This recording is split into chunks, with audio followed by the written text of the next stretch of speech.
$600 million. That is what Dubai's tourism and hospitality sector was generating every single week at its absolute peak in late 2023. By the first quarter of 2026, hotel vacancy rates in entire districts had crossed 40%. 3 commercial malls were operating below 30% occupancy, and one of the most photographed coastlines in the world was receiving visitors at a pace that financial models had never projected as possible. Not downward, not a correction, a structural unraveling, running quietly beneath the surface while the towers kept their lights on. This is not a story about a city having a bad year. Every city has bad years. This is a story about what happens when a place builds its entire identity on a single premise, and that premise begins to dissolve. Dubai was not just selling real estate or hotel rooms or airline seats, it was selling the idea that the future had already arrived, that it was possible to build a civilization from scratch in the desert and make it permanent. Today, we are going to walk through that idea, floor by floor, from the visible symptoms at street level down to the load-bearing assumptions that were always more fragile than the marble facades suggested. We will move through the malls no one is filling, the luxury beach clubs counting empty lounges, and the airline routes that have quietly disappeared. And at the bottom of that descent, we will find something that no promotional video ever mentioned. If you are someone who watches numbers before narratives, and who wants to understand the architecture of collapse before it becomes headline news, you are exactly where this kind of analysis is made for. The first thing you notice when you look at Dubai Mall's foot traffic data from late 2025 is a number that should not exist. In 2022, Dubai Mall recorded approximately 105 million visitors, making it the most visited retail and leisure destination on the planet. By the third quarter of 2025, independent retail analysts tracking the property were logging sustained weeks running at roughly 60% of that historical baseline. The stores are there. The escalators move. The fountain still performs on the hour. But the density is gone, replaced by a specific kind of silence that anyone who has worked in retail learns to recognize immediately. It is the silence of a space that was engineered for a volume of human beings that is no longer arriving. This is not isolated. Mall of the Emirates, the property that contains an indoor ski slope in the middle of the Arabian desert, reported that 3 of its anchor tenants had renegotiated lease terms downward in 2025, a negotiation that only happens when the alternative is an empty storefront. Ibn Battuta Mall, named after history's greatest traveler, now has entire corridors where the foot traffic thins so dramatically that the cleaning crews arrive before the last shoppers have left. These are not small strip malls in secondary cities. These are the flagships, the crown jewels of a retail model that was presented to the world as proof that pure ambition could bend economics. What changed? The easy answer is that global tourism shifted. The harder answer is that Dubai's retail model was always built on 2 categories of customer that had diametrically opposite vulnerabilities. The first category was ultra-high net worth visitors, the wealth tourists who arrived to buy watches and penthouses and experiences priced at 5 figures minimum. The second category was the aspirational middle class, travelers from South Asia, Eastern Europe, and East Africa who came to touch luxury briefly, to take photographs inside spaces that represented a version of the future they were working toward. Both categories are now compromised, and they are compromised for entirely different reasons. Do you remember the last time you chose a destination because it felt genuinely aspirational rather than simply expensive? That distinction matters more than any economic indicator, and Dubai built its entire brand on collapsing that distinction. When the brand fractures, there is nothing structural underneath it to slow the fall. The ultra-wealthy moved first, and they moved quietly. Private aviation data from 2024 and early 2025 shows a measurable shift in ultra-high net worth travel patterns away from Gulf hubs and towards southern European destinations, the Maldives under new ownership structures, and a set of emerging privacy-first destinations in Southeast Asia that offer comparable services with significantly lower geopolitical exposure. Dubai was never just a holiday. It was a jurisdiction. It was a place where significant amounts of mobile capital parked themselves in real estate and banking structures, and where the individuals attached to that capital came to oversee it. When the geopolitical temperature around Gulf-adjacent assets began rising in 2024, some of that capital began a rotation that looks, in retrospect, structural rather than temporary. Then there is the airline story, and this one cuts deeper than the malls. FlyDubai, the low-cost carrier that serves as the connective tissue between Dubai and the secondary cities that feed it tourists, reported load factors on its medium-haul European and Central Asian routes dropping below 72% in late 2025, a threshold that the airline's own CFO described in an earnings call as requiring review. That language, in airline finance, is a specific kind of alarm. It does not mean a route is struggling. It means a route is consuming resources that the network cannot sustain indefinitely. Between August 2025 and February 2026, FlyDubai quietly suspended or reduced frequency on 14 routes. Not cancelled, reduced. The language of managed retreat. Emirates, the flag carrier, is a different animal, a carrier with deeper reserves and a global network that can absorb asymmetric shocks. But even Emirates has begun indicating, in regulatory filings that most travel journalists have not paused to read carefully, that yield on inbound leisure routes from Western Europe declined by approximately 11% year-over-year in fiscal 2025. 11% sounds manageable.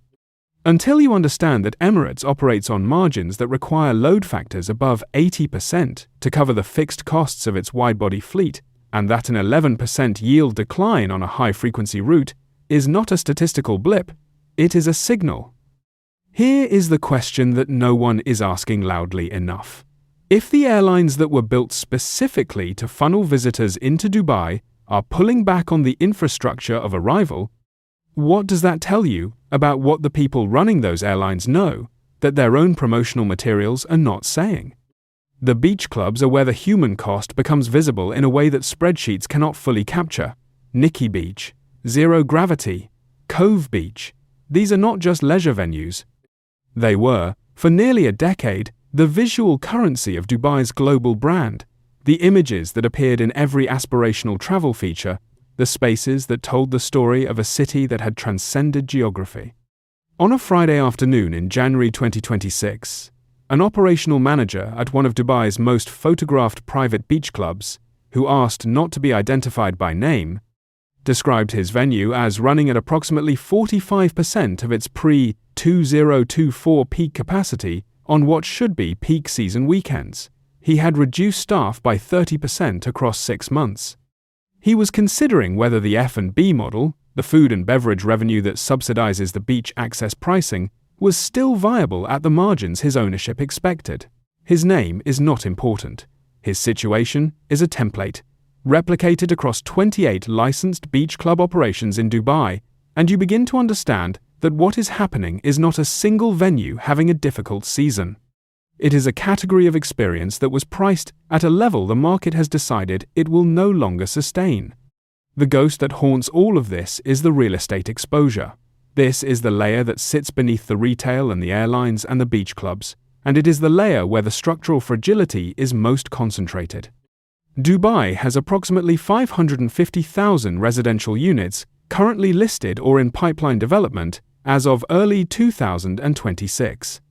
Demand absorption, even in the optimistic models produced by the real estate consultancies that benefit from market confidence, requires sustained inbound migration of high-net-worth residents at a pace that has never historically been maintained for more than 36 consecutive months. The current run, driven in large part by the post-2022 influx of capital from sanctioned economies, ran for approximately 28 months before showing deceleration. A property developer based in Business Bay, who moved 3 units per week at the height of the cycle in 2023, describes his pipeline as having shifted to an average of 1 confirmed transaction every 11 days by late 2025. He has not panicked. He is too experienced for panic. But he is also not buying new land inventory, which is the clearest signal in that industry of what a professional truly believes about the next 24 months. Think about this from a personal position. Would you put $1 million into a Dubai apartment today? knowing that the buyer pool that sustained those prices was itself dependent on capital from jurisdictions that are now under increasing international financial pressure, that is not a rhetorical question. It is the exact question that the people who move markets are quietly answering, one transaction at a time. There is a moment in every cycle of overextension when the visible symptoms are still mild enough that the official narrative can hold. Dubai is still in that moment. The promotional machinery is still operating. The tower cranes are still moving on certain sites.